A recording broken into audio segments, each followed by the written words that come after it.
आइए आज उस व्यक्ति के बारे में जानते हैं जो हमारे राष्ट्रीय ध्वज के अभिकल्पक हैं। उनका नाम है पिंगली वेंकैया।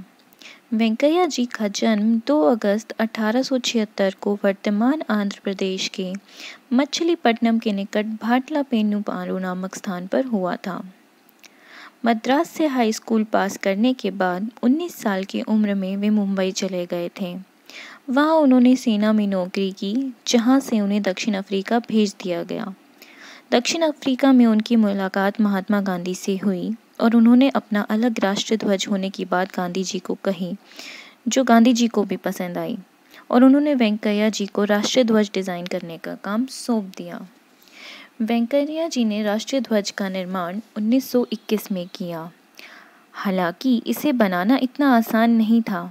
इसे बनाने से पहले उन्होंने 1916 से 1921 तक करीब 30 देशों के राष्ट्रीय ध्वज का अध्ययन किया। उसके बाद कहीं जाकर अपने तिरंगे को बनाया। उन्होंने पहले हरे और लाल रंग का इस्तेमाल करके झंडा तैयार किया था, मगर गांधी जी को इसमें संपूर्ण राष्ट्र की एकता नहीं दिख गई और फिर ध्वज में रंग को लेकर काफ़ी विचार विमर्श होने शुरू हो गए।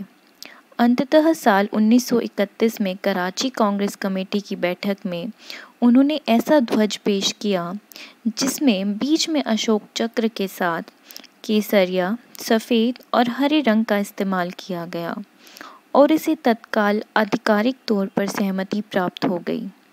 यह स्वतंत्रता सेनानियों में स्वराज्य ध्वज के तौर पर काफ़ी लोकप्रिय हुआ। इसी ध्वज के तले कई आंदोलन लड़े गए और आखिरकार 1947 में अंग्रेज़ों को देश छोड़ने के लिए मजबूर कर दिया गया।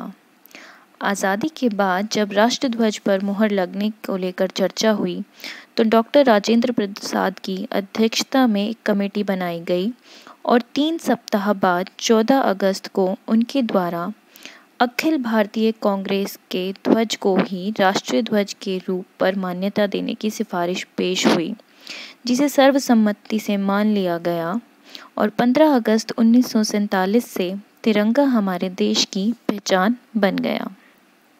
धन्यवाद।